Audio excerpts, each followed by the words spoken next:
అయిపోయిన తర్వాత ఛార్జ్ అయిపోయింది ఫోన్. సో సడన్గా ఆగిపోయిన తర్వాత మళ్ళీ నేను ఈ లింగయ్య మీద ఉంది. సో ఈ గ్యాంగ్ని పట్టుకోవడంలో కీలకంగా అంటే సమాచారం సేకరణ అనేది పోలీసుల ముఖ్యము.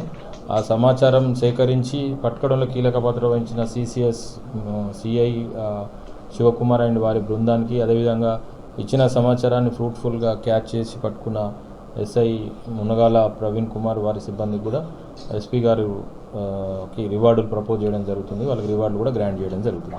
ప్రస్తుతం అరెస్ట్ చేసిన నేరస్తులందరినీ కూడా కోర్టుకు తరలించడం జరుగుతుంది.